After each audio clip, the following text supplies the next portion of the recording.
संभाजीनगर महानगरपालिकेत शिवसेना भाजपची युती व्हावी असा प्रयत्न मुख्यमंत्री साहेबांनी केला, उपमुख्यमंत्री साहेबांनी केला। आम्ही स्थानिक पातळीवर त्यासाठी वारंवार त्यांच्याशी बैठका घेण्याचा प्रयत्न केला। स्थानिक भाजप कार्यकर्ते पहिल्यापासूनच एक वेगळ्या भूमिकेत मला पाहायला मिळाले होते। शंका त्याच वेळेला आली होती, परंतु नेत्यांचा आग्रह आहे, नेत्यांनी सांगितलेलं आहे आपल्याला युतीत लढायचंय आणि संभाजीनगर शहर हे सेन्सिटिव्ह शहर आहे। इथं थोडीही चूक फार महागात पडेल हे याची कल्पना असल्यामुळे मी दरवेळेला त्यांना फोन करून, स्थानिक नेत्याला फोन करून की आपण बैठक घेतली पाहिजे असा आग्रह त्यांच्याकडे धरला।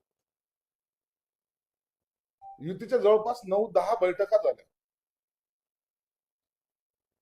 यामध्ये एक बैठक तर बावनकुळे साहेबांबरोबर सुद्धा झाली। शेवटची बैठक नाही म्हणता येणार, परंतु संपर्कामध्ये देवेंद्र फडणवीस साहेब होते, एकनाथ शिंदे साहेब होते, त्यांच्याशी सुद्धा संवाद झाला। जागा वाटपाचं ठरलं आणि आता युती झाली या संभ्रमामध्ये मी पण होतो की आता युती झाली, आता काही वाद होणार नाही। परंतु सकाळी जेव्हा त्यांनी प्रस्ताव द्यायचा होता जागेचा, मुद्दामून त्यात मेक मारायचा प्रयत्न केला जेणेकरून शिवसैनिकांमध्ये बेचैनी होईल, शिवसेनेच्या जागा सोडल्या गेल्या असं चित्र तयार होईल।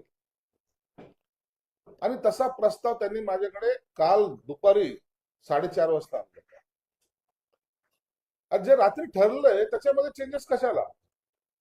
नाही, आमचे कार्यकर्ते नाराज होतील हे अशी त्यांची जी काही भूमिका होती, याचाच अर्थ होता एकीकडे त्यांच्या उमेदवाराला फॉर्म भरायला सांगणे आणि दुसरीकडे युतीच्या चर्चा चालू आहेत असं दाखवणं। सगळेजण जर ठरून जर काही कार्यक्रम करत असतील तर त्याच्यासाठी आपण कुणाला दोषी ठरणार?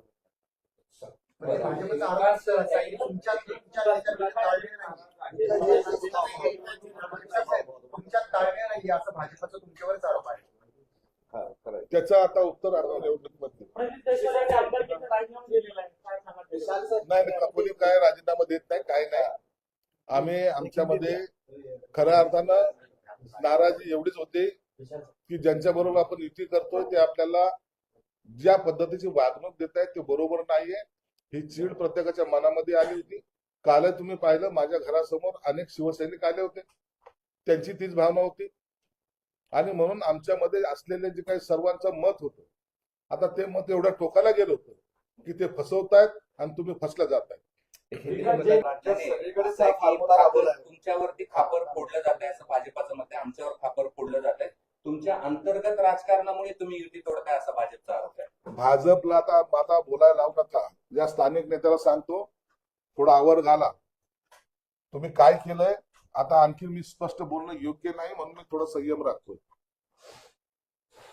कसे कुठं कट कारस्थान शिजले याची सुद्धा कल्पना आम्हाला आलेली आहे, परंतु निवडणुकीच्या तोंडावर इतक्या टोकाची चिखलफेक करणं योग्य नाही, म्हणून आम्ही शांत आहोत। पण राज्यात सगळीकडेच हा फॉर्म्युला दिसतोय हो, सगळीकडे आता सगळीकडे पुण्यात ही आता या घडीला पुण्यात सुद्धा भाजप आणि शिवसेनेची युती सगळीकडे तुमची ही अवस्था केली। आमची काही अवस्था केलेली नाही। आम्ही महायुती म्हणून इलेक्शन लढायच्या मनस्थितीत होतो। आता याचा अर्थ असा होत नाही की आम्ही कमजोर आहोत, आम्ही सुद्धा आमच्या पद्धतीने हे सगळ्या निवडणुका लढणार आहोत। याचा परिणाम राज्याच्या राजकारणावर होईल भविष्यामध्ये काय होईल त्याचं आता आजच्या घडीला सांगता येणार नाही, परंतु निवडणुका हे आम्ही ताकदीने लढू। नाही, पण भविष्यामध्ये या